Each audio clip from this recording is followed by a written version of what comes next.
Hello future doctors, बहुत बहुत बहुत स्वागत है आपका।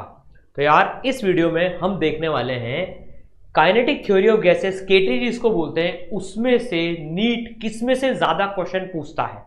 तो यार ये पूरी सीरीज हम लोगों ने निकाली है बच्चों आपके लिए, बहुत मेहनत होती है इस सीरीज में। इसका नाम है नीट का प्यार। नीट का प्यार मतलब हर चैप्टर में नीट किन सब टॉपिक्स में से ज्यादा पूछता है ये आपको पता होना जरूरी है, नहीं तो आपके एफर्ट्स हो सकता है वो सही डायरेक्शन में नहीं लगे। हर चैप्टर के नीट के प्यार की प्लेलिस्ट की लिंक डिस्क्रिप्शन में गिवन है। फिजिक्स, केमिस्ट्री, बायोलॉजी आपके इसरल नीट चैनल पे पूरी प्लेलिस्ट डली हुई है नीट का प्यार नाम से। तो हर चैप्टर को रिवाइज करने से पहले, पढ़ने से पहले आपको नीट का प्यार देखना है, उससे पता रहेगा किस सब टॉपिक में से ज्यादा आते हैं। कहीं में वो सब टॉपिक तो छोड़ के नहीं जा रहा जिसमें से नीट ज्यादा पूछता है और किस टाइप के सवाल पूछता है ज्यादा। तो यार आपके लिए मतलब एकदम कंसाइज प्रिसाइज तरीके से एक एक चैप्टर का नीट का प्यार आ रहा है। आज केटीजी में देखने वाले हैं अपन, ठीक है ना। काइनेटिक थ्योरी ऑफ गैसेस में कैसे सवाल आ रहे हैं, पीवाईक्यूज भी हाथ के हाथ एनालिसिस कर लेंगे, और इसमें आपको कैसे पढ़ना चाहिए, किन टॉपिक पे फोकस करना है ना, किन फॉर्मूलेस को तो भूलना ही नहीं है, उसका डिस्कशन भी करेंगे। एंड तक देखना बच्चों, देखो पूरा टॉपिक, और ऐसे सारे चैप्टर के लिए बनाई हुई नीट का प्यार, ठीक है। देखो तो यार काइनेटिक थ्योरी ऑफ गैसेस में से अगर अपन लास्ट कुछ सालों का एनालिसिस करें तो 8, 12, 14 लगभग 1 क्वेश्चन पर ईयर आता है, एवरेज है ये। अब कई साल एक्सेप्शन भी हो जाते हैं यार। 2020 में देखो आप, 1, 2, 3 सवाल आ गए इस चैप्टर से 2020 में। 21 में 1 सवाल आया, 22 में 1 सवाल आया। तो जनरली 1 क्वेश्चन आता है, पर कुछ एक्सेप्शनल ईयर्स भी रह सकते हैं यार। ये बहुत आसान चैप्टर है, इसमें स्कोरिंग बहुत आसान है और इजी क्वेश्चंस आते हैं काइनेटिक थ्योरी ऑफ गैसेस। तो अगर अपन बात करें तो सबसे बड़ा विजेता तो यार आइडियल गैस इक्वेशन है, वो तो होना ही था। लेकिन इससे बड़ी बात मैं इसको देना चाहूंगा जिसमें स्टार मार्क कर रखा है, that is internal energy of gases. जिसमें आप डिग्री ऑफ फ्रीडम पढ़ते हो ना यार, इंटरनल एनर्जी ऑफ गैसेस के फॉर्मूले जो है, degree of freedom, diatomic, monoatomic, triatomic, इन सब के अच्छे से याद करने हैं। इस पे डायरेक्ट क्वेश्चन आते हैं, पहले इसको एनालिसिस करते हैं। देखो 19-20 में जो सवाल आए अगर अपन वो देखें, भाई 2019 में ये मैंने पीवाईक्यूज खोल लिए है ना। तो 2017 का देखते हैं, चलो पहले 17 में 2 मोल O2, 4 मोल आर्गन, डायटोमिक, मोनोएटोमिक। तो टोटल इंटरनल एनर्जी बतानी है, फॉर्मूला लगाना है, F/2 nRT, F/2 nRT दोनों को जोड़ना है, F डिग्री ऑफ फ्रीडम दोनों का अलग अलग है, सिंपल। फिर अगर मैं बात करूं यार, 19 में सवाल आया कि टेम्परेचर इंक्रीज करने पर क्या चीज इंक्रीज होती है ना, चलो ये ठीक है। फिर average energy for monoatomic gas है ना, बोल्ट्जमैन कांस्टेंट की 3/2 kT। अब आप बताओ 4 नंबर फोकट के मिल रहे हैं सिर्फ फॉर्मूला याद होने के, कि मोनो का 3 होता है, 3/2 kT, ठीक है। बिल्कुल सिंपल क्वेश्चंस आते हैं। तो डिग्री ऑफ फ्रीडम के सवाल किसी को नहीं छोड़ने हैं यार। डिग्री ऑफ फ्रीडम में क्या होता है ना, बच्चे रट्टा मार लेते हैं, बच्चे पूरा रट लेते हैं, इसका डिग्री ऑफ फ्रीडम इतना इतना इतना रट लो। पर यार अगर आपको विजुअलाइज हो गया ना कि यार डायटोमिक का डिग्री ऑफ फ्रीडम ट्रांसलेशन का 3, रोटेशन का 2 क्यों होता है, ये मैंने जैसे इसरल ऐप के लेक्चर्स खोल लिए यहाँ पर है ना।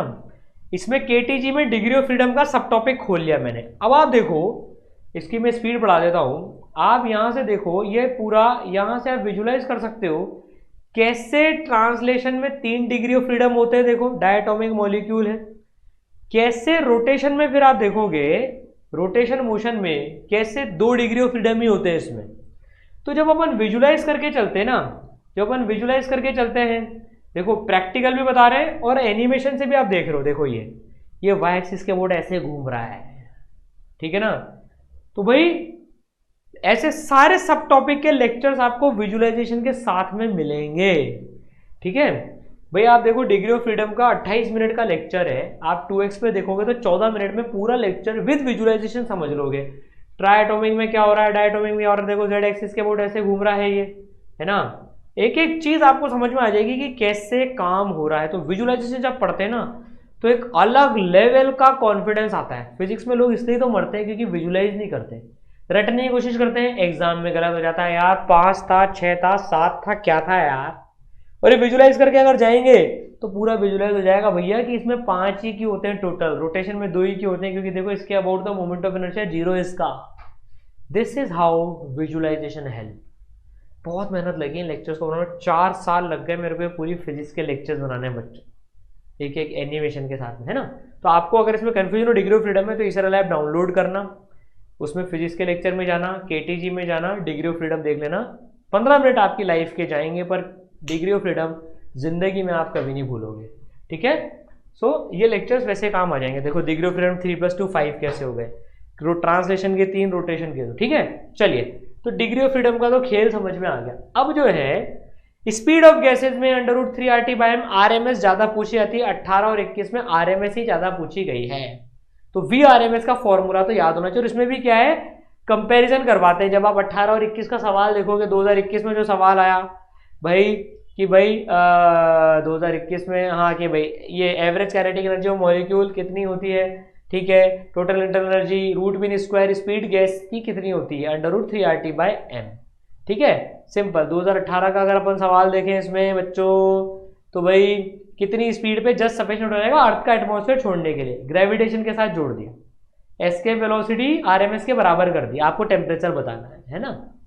फॉर्मूला याद होना चाहिए √3RT/m। और कंपेयर करा लेते हैं कि अगर इतना टेम्परेचर हो गया तो भाई कितना टाइम्स वो हो जाएगा। जैसे मैं आपको एक सवाल बताऊं, ये वाला जो 16 में आया, इतने टेम्परेचर पे 27 डिग्री पे इतनी थी, तो 127 पे कितनी हो जाएगी, केल्विन में चेंज करना मत भूलना। तो इसमें सिंपल सवाल आते हैं RMS में। फिर आइडियल गैस इक्वेशन में तो आते हैं प्रेशर निकलवा लिया, वॉल्यूम निकलवा ली, डेंसिटी निकलवा ली, जो स्टैंडर्ड क्वेश्चंस होते हैं।